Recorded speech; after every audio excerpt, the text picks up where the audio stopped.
morning, readers. It's Lori here. Welcome back to my channel, Books, Ink, and Paper. And today we have a big haul to share.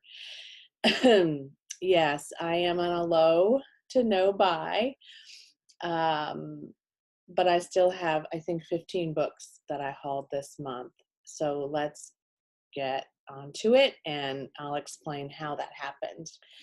So a couple of the books that I'm hauling this month came to me from advanced readers copies. So the first one is actually called Kingdom of Exiles by Maxim Martineau.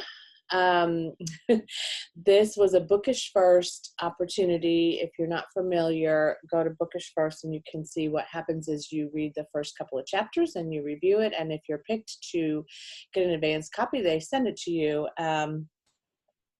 So it says it's the most anticipated fantasy romance debut of the year. Here's the actual cover.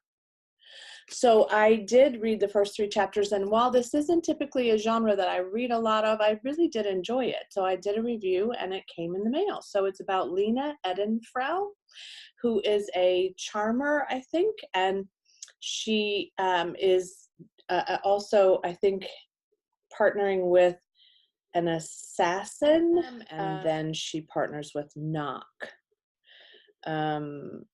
who is plagued by a curse that kills everyone he loves. So we'll see. I'm going to give it a shot. It may be a nice, fun fantasy read for the summer.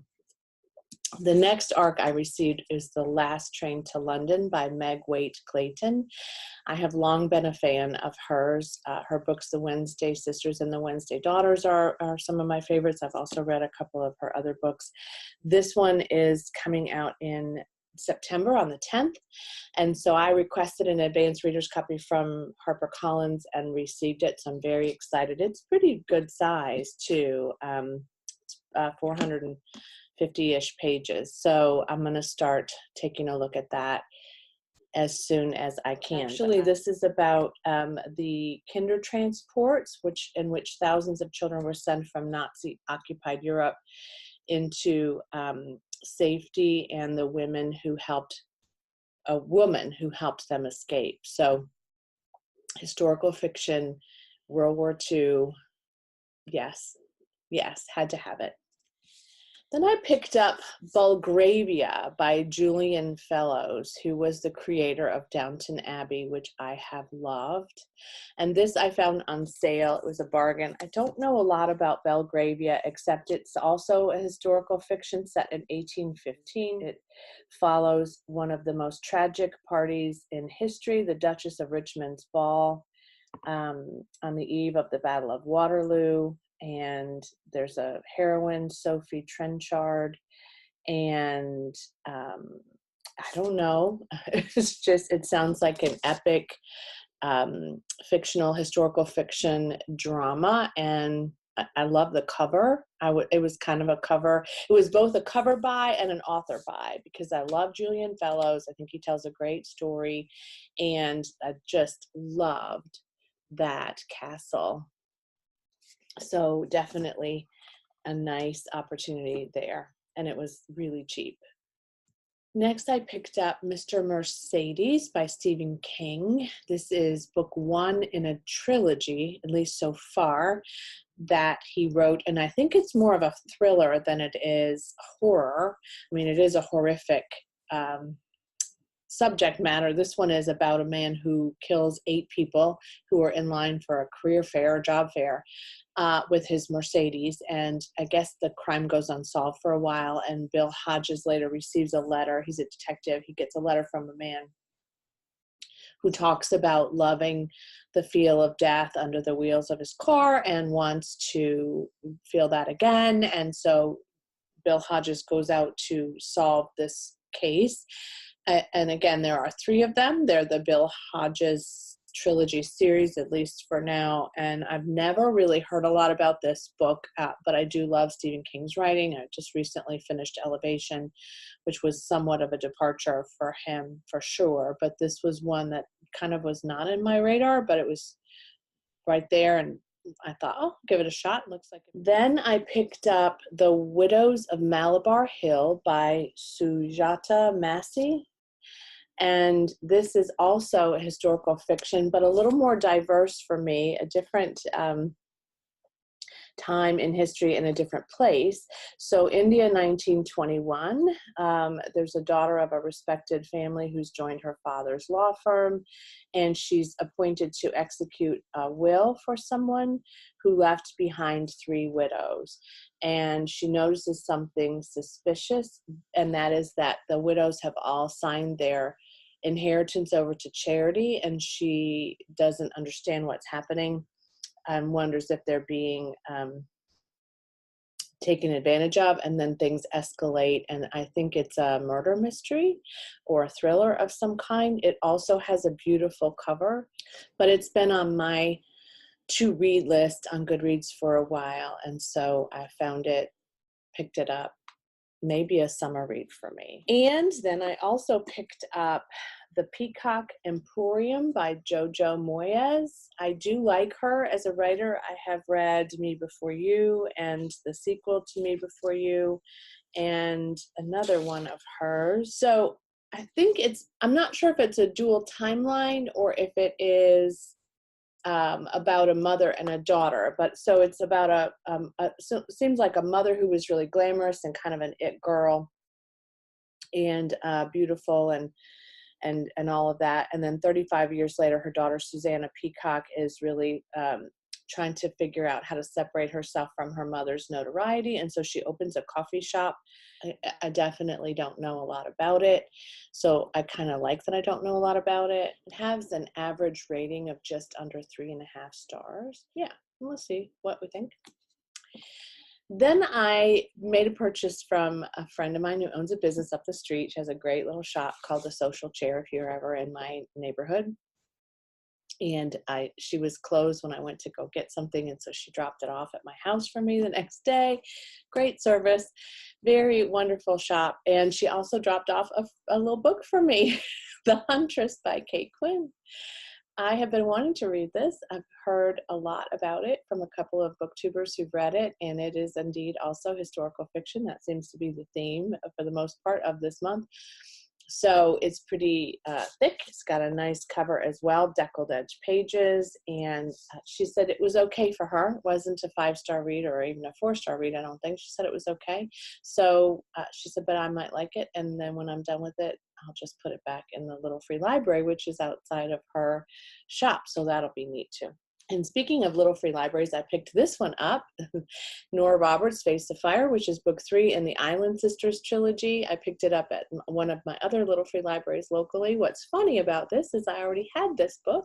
I had it in a mass market size and totally forgot about it, but had read the first of this trilogy a while ago. And then I have the second one, and then now I have 2 of the third one. So I'm going to put the other one back in the little free library. I'm going to keep this one since I like the size better. And I think this trilogy is going to be on my summer reading list. And it's really a neat copy though. So look, it has a nice little inside flip out going on in the front and the back. I just love that. So actually, if I were a person who would keep these, I would want the other 2 to look like this one. I might still do that. I might see if I can find them on Thrift Books or somewhere like that. These 2 I picked up from Judith Bjorst. There was an evening book signing that I've done another video on, so you may have seen it, but this is Nearing 90. It's a book of poetry about aging. It's funny and poignant and beautifully written. And then this is Alexander and the Terrible, Horrible, No Good, Very Bad Day, which I did haul, but really I hauled it for my granddaughter, Adeline, so this will be gifted to her for Christmas, I think, or just for maybe when she's having a terrible, horrible, no good, very bad day. I also picked up Soul Collage by Sina B. Frost. A coach that I love is a soul collage workshop deliverer, and I am thinking about doing some soul collage workshops locally. And so I wanted to pick this up and take a look. But basically, she helps you to create a story of yourself and to just really look at your essence through art and through color. And so I'm not sure. She has a deck of soul collage cards and what I might want to do with it personally, as well as possibly with my clients. Then finally, the last few books that I hauled were gifted to me by my sister-in-law. She came by the house with some reads for us and that she had finished. So one of them is actually a J.D. Robb. Nora Roberts also writes as J.D. Robb.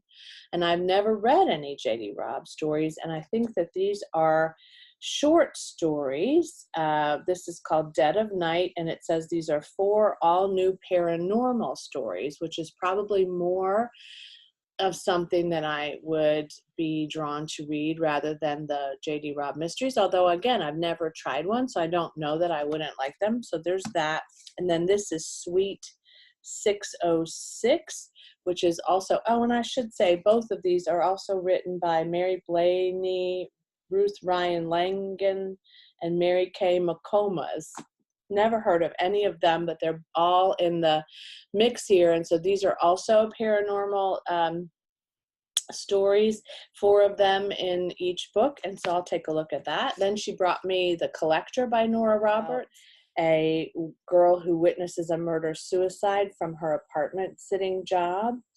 And she gets involved in some violence and the aftermath of this murder-suicide. And then she brought me a Sophie Hannah, Kind of Cruel. Sophie Hannah is a mystery writer who also writes new Agatha Christie novels. She's been given permission by the estate to do that, but she writes mysteries of her own as well. So this one follows a woman named Amber who's an insomniac, and she goes to see a hypnotherapist, and when she is hypnotized, she hears herself saying kind of cruel, and she begins to remember something that she had not previously been aware of, and then later she's arrested for a murder of a woman that she's never heard of. And so that sounds interesting, and again, maybe a good thing to take out this summer.